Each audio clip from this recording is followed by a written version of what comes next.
on the bye this week, but that doesn't mean that Carson Wentz's name doesn't continue to come up. And this week's MMQB, Peter King, breaks down a little bit more about Carson Wentz and the Wentz wagon. You know, every Friday we have Sal Pal Fridays where Sal Pal joins us, and he told us last week if this game, if Wentz played well, that the whole town was going to be in hysteria, and that's the way that Peter opens up his Monday morning quarterback MMQB. That quote right there that Sal Pal told us as well on the radio. Peter, thanks for joining us. We appreciate it. Hey, you're welcome. How's it going? Well, it's going well, and guess what? It's going a lot better than Eagles fans thought, right? I mean, this wasn't what they envisioned when they signed Sam Bradford to that deal, then drafted him, Carson Wentz, number 2. They didn't think 3 weeks that we'd be having a conversation that we're about to have. I think the biggest thing, that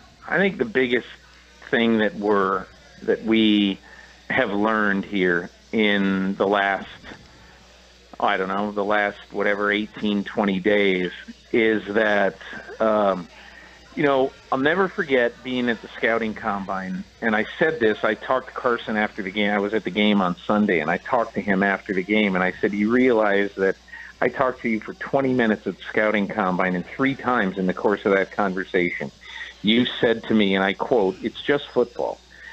Because everybody, wants to make this such a big deal. And he said it to me again on Sunday night.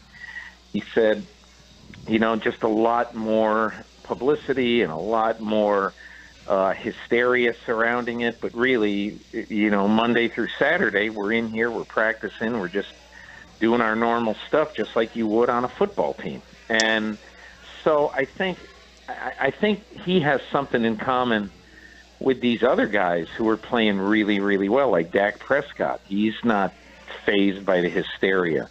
Trevor Siemian, of all people, is not fazed by the hysteria. Nobody ever heard of Trevor Siemian 2 months ago. And so Jimmy Garoppolo is not fazed by it. And I think that is the biggest thing. That plus the fact that these guys mostly played a lot of pro-style stuff. The one thing that I think and Ron Jaworski points this out this week on my podcast, that what happened to Carson Wentz at North Dakota State was a tremendous favor to all of the pro people who were scouting him and coaching him, which is that he had a lot of decisions to make. It's fashionable in college football now for the quarterback to go to the line of scrimmage and to look at the sidelines for every one of the offensive linemen, for the receivers. So they get signals from the sidelines, and that's the play that they call. That's what the receivers run, and that's how the offensive line blocks. But at North Dakota State, it was much more of a pro-style system where the quarterback has decisions to make and calls to make when he gets to the line of scrimmage, and I think that has served Carson Wentz very well so far. We're talking with Peter King, and you can listen to the MMQB podcast where he talks to Ron Jaworski. And Peter, the play that has kind of, I don't want to say defined him so far, but it's the one that everybody seems to go to is, there's a couple of them. One was last week in the Pittsburgh game where he finds Sproles, and that play there kind of personified what everyone's talking about. He's just so cool, and it doesn't seem that the game moves too fast. But I thought the most impressive part about that play is that he steps out, he knows where the line of scrimmage is, and then he throws the ball just a little floater and hits Sproles in stride, where a lot of times you might complete that pass, but the throw is high, the throw is low, and then the guy catches it and he can't keep going. Right. He just hit him right in stride. Did you notice on that play? Did you notice on that play that Carson Wentz, on the replay, you see that on the TV replay, there's the yellow line for the line of scrimmage. And it's almost like Carson Wentz it's almost like he can see that line. Yeah. That's how crazy it was. You knew that he can't go past a certain line, and it's like the old Bill Bradley book, A Sense of Where You Are. And that's exactly what Carson Wentz has.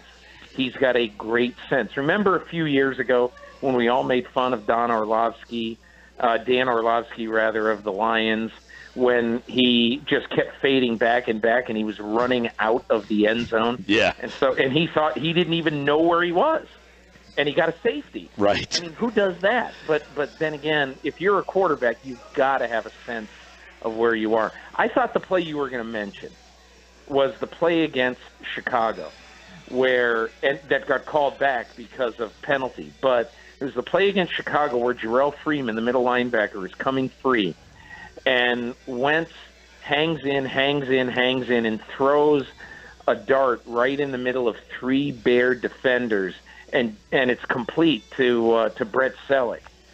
But it gets called back anyway. But on top of that, he gets absolutely crushed. And I swore when I saw that hit, I said, that's broken rib. That's got to be broken rib. And Gruden talked about it on the game telecast too, that is exactly what your teammates want to see. But look, everything's coming up 7 for this guy right now. Yeah, and Peter King's with us. Check out the MMQB and listen to the podcast where he really breaks that play down with Jaws. But that is a play that is almost the exact opposite of the Pittsburgh play, where everything just slows down and he casually just goes, all right, I know my – but this one – the fire's breathing down his neck, and yet it still was like, okay, I'm just going to step in and deliver. And the fact that he has the accuracy, that's another thing. I mean, I had said, Peter, leading into this conversation of there's a lot of guys in this league, virtually all of them can make throws. They can, when they have no pressure. But between the ears is what separates the guys that can make it in this league and the guys who can't, and he seems to have not only the intangibles but the smarts to be able to handle whatever he's looking at right now, and that is rare. I think it's rare for anybody, but particularly a guy who played at what I still call the 1AA level, and I'm not besmirching Villanova football or anything like that, but I'm just saying, imagine if Villanova had a great team and the quarterback of Villanova, if the Chicago Bears draft him and put him in there on opening day and he starts 3-0. That's what this is. That is exactly what this is. That's that level of football, the guy stepping in without missing a beat. It's not a guy who was at UCLA I still find the absolute amazing thing about all this is that we're talking about last year, the 250th player, which I think Trevor Siemian was, Jimmy Garoppolo, the 64th or whatever he was, and all these picks down the road, Jacoby Brissett, 90, Dak Prescott, 135, and Jared Goff, number 1, has not even taken a snap from center yet. And I'm not killing the Rams over it either, because I don't think it's bad. In my opinion, you play a guy when he is ready. And if they think he's not ready, the dumbest thing that they could do would be to force him in there.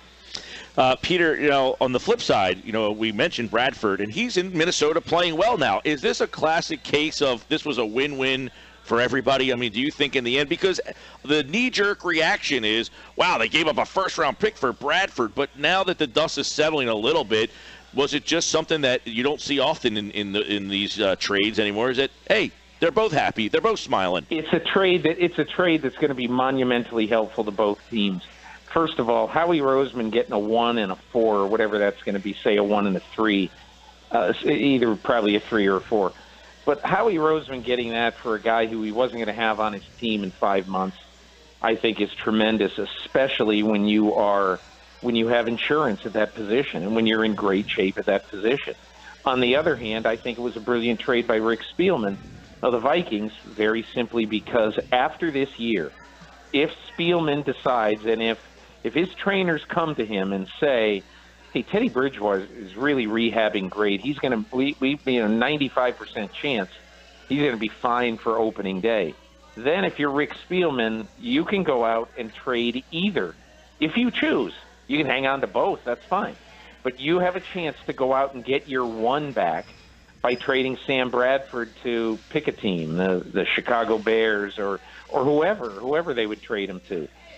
Because I do think that there's going to be 2 quarterbacks at the end of this season, either Bridgewater or Bradford, and then Jimmy Garoppolo, who, and I'm not saying that any of those 3 will be on the market, but I'm saying that both Bradford and Garoppolo, in my opinion, would both fetch at least a 1 in return if they were traded. Peter King's with us. Last one for you, Peter. Wentz has got so much attention, but what is more surprising, Wentz the job Peterson has done or the kind of, Jim Schwartz was out of the league last year, the job that that defense has done? Well, Jim Schwartz basically just shut up and was a good soldier when he got whacked in Buffalo, even though they were hiring a defensive coach, and his defense was fourth in the league in 2014, and it was first in third down defense in 2014. And so those are two huge categories for defensive coordinators, obviously. So, he didn't say anything, and then Rex Ryan came in, and basically the defense plummeted to 19th. The Bills were not very good, and Jim Schwartz is out of the game. It was silly. But he came in, and I think what he does really fits. I think eventually you're going to see this year.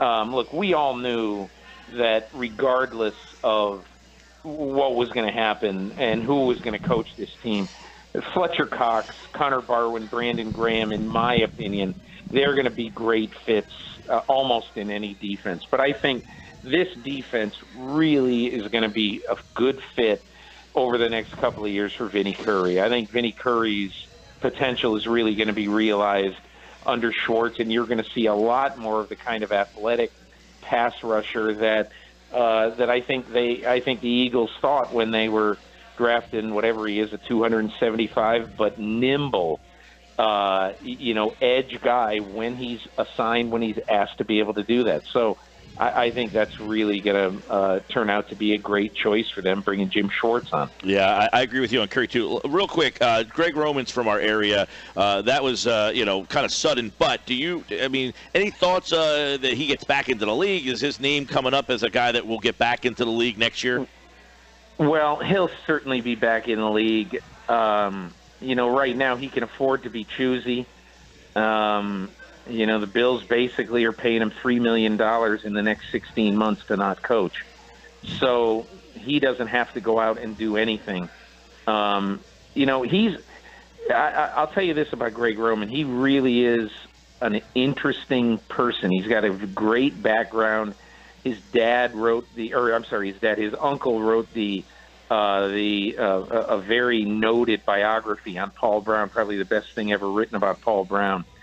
And so he is, from the very start, he was a ball boy in Bengals camp in the 80s. He just, from the very start, he has had almost a Belichickian introduction to the pro game, and he's going to be really good somewhere when he gets a head coach who he sees eye to eye with. And, it became apparent midway through his first year in Buffalo that he and Rex Ryan just weren't a great fit. Peter King, MMQB, listen to the podcast on Carson Wentz, his conversation with Ron Jaworski. A lot of great stuff in that podcast, more than just Wentz, but for everybody in our audience who can't get enough of the Wentz wagon. Peter, great stuff. We appreciate it. Hey, I appreciate it. Thanks a lot.